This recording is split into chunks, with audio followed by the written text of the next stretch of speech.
Уважаемый господин Mr. President, ladies and gentlemen, our negotiations have been held in a constructive atmosphere of mutual respect. We have very thorough negotiations that were quite useful. I would like to thank once again my American counterpart for the proposal to travel out here to Alaska.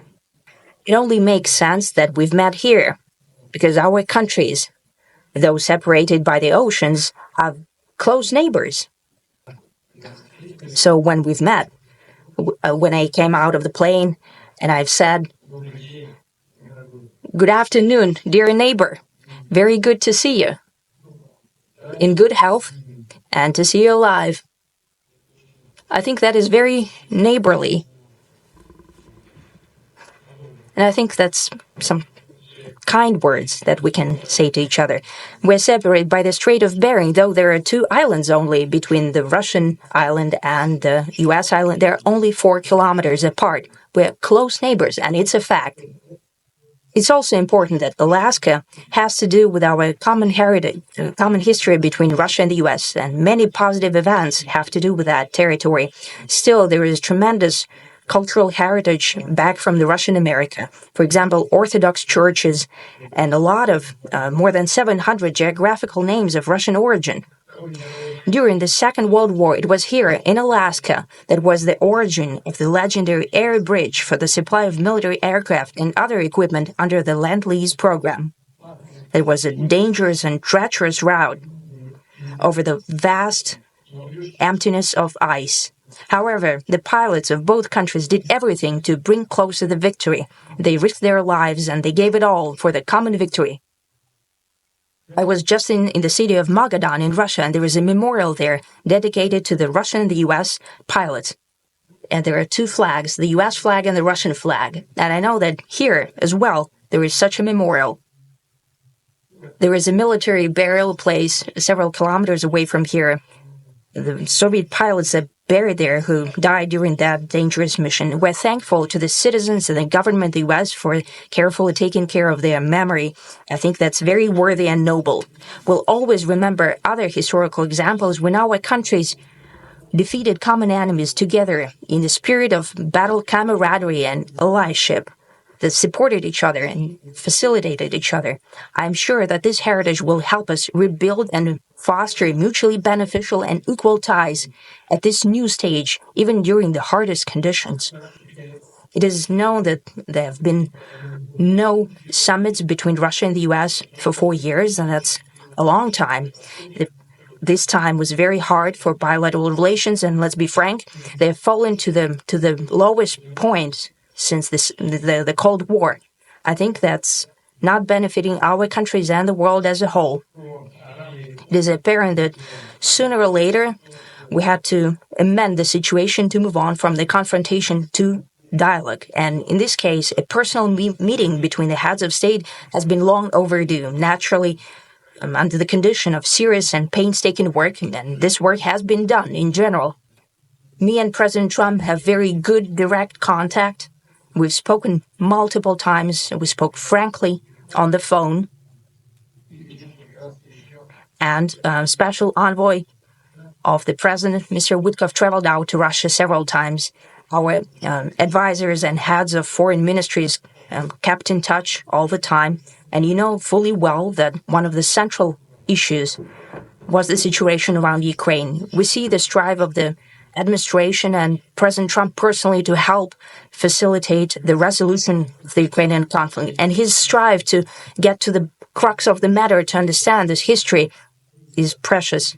As I've said, the situation in Ukraine has to do with fundamental threats to our security. Moreover, we've always considered the Ukrainian nation, and I've said it multiple times, a brotherly nation. However strange it may sound in these conditions, we have the same roots, and everything that's happening is a tragedy for us and terrible wound.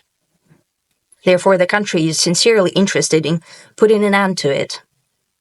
At the same time, we're convinced that in order to make the settlement lasting and long-term, we need to eliminate all the primary roots the primary causes of that conflict, and we've said it multiple times, to consider all legitimate concerns of Russia and to reinstate a just balance of security in Europe and in the world on the whole. And I agree with President Trump, as he has said today, that naturally the security of Ukraine should be ensured as well.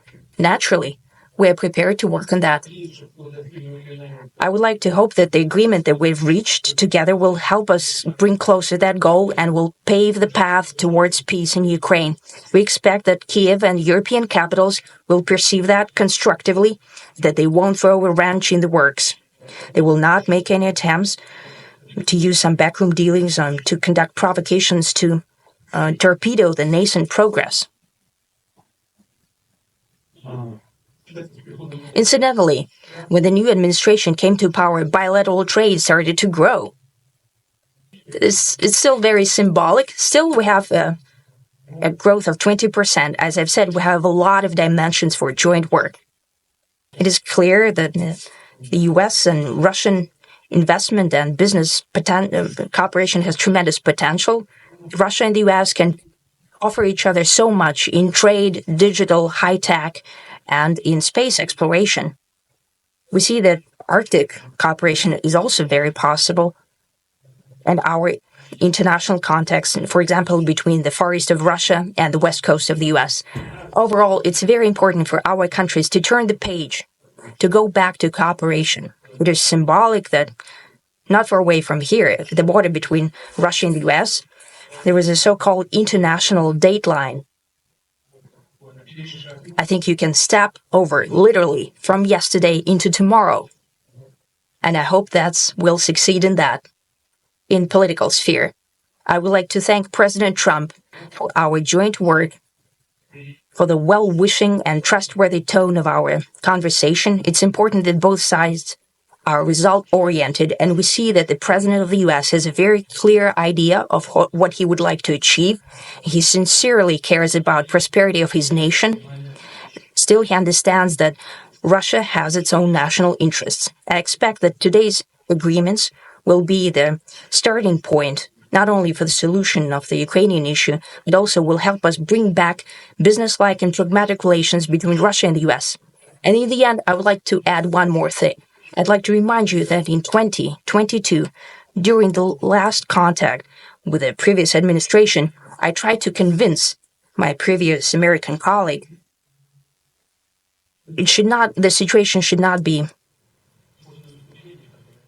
brought to the point of no return when it would come to hostilities. And I said it quite directly back then that it's a big mistake.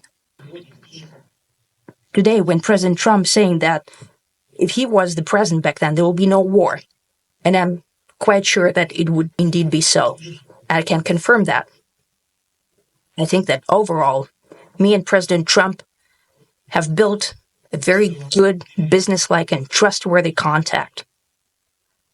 And I have every reason to believe that moving down this path, we can come, and the sooner the better, to the end of the conflict in Ukraine. Thank you. Thank you. Well, thank you very much, Mr. President. That was very profound. And I will say that I believe we had a very productive meeting. There were many, many points that we agreed on. Most of them, I would say, a couple of big ones that we haven't quite gotten there, but we've made some headway. So there's no deal until there's a deal. I will call up NATO in a little while. I will call up the various people that I think are appropriate, and I'll, of course, call up President Zelensky and tell him about today's meeting. It's ultimately up to them. They're going to have to agree with what Marco and Steve and some of the great people from the Trump administration who've come here, Scott and John Radcliffe. Thank you very much. But we have some of our really great leaders. They've been doing a phenomenal job. We also have some tremendous Russian business representatives here. And I think, everybody wants to deal with us. We've become the hottest country anywhere in the world in a very short period of time. And we look forward to that. We look forward to dealing. We're going to try and get this over with. We really made some great progress today. I've always had a fantastic relationship with President Putin, with Vladimir. We had many tough meetings, good meetings. We were interfered with by the Russia hoax. That made it a little bit tougher to deal with, but he understood it. I think he's probably seen things like that during the course of his career. He's seen it all, but we had to put up with the Russia hoax. He knew it was a hoax, and I knew it was a hoax, but what was done was very criminal. But it made it harder for us to deal as a country in terms of the business and all of the things that we'd like to have dealt with. But we'll have a good chance when this is over. So just to put it very quickly, I'm going to start making a few phone calls and tell them what happened. But we had an extremely productive meeting, and many points were agreed to. There are just a very few that are left. Some are not that significant. One is probably the most significant, but we have a very good chance of getting there. We didn't get there, but we have a very good chance of getting there. I would like to thank President Putin and his entire team, whose faces, who I know in many cases, other than that, whose faces I get to see all the time in the newspapers. You're almost as famous as the boss, but especially this one right over here. But we had some good meetings over the years, right? Good, productive meetings over the years, and we hope to have that in the future. But let's do the most productive one right now. We're going to stop really 5, 6, 7,000, thousands of people a week from being killed, and President Putin wants to see that as much as I do. So, again, Mr. President, I'd like to thank you very much, and we'll speak to you very soon and probably see you again very soon. Thank you very much, Vladimir. Next time in Moscow. Oh, that's an interesting one. I don't know. I'll get a little heat on that one, but I could see it possibly happening. Thank you very much, Vladimir. And thank you all. Thank you. Thank you. Thank you so much.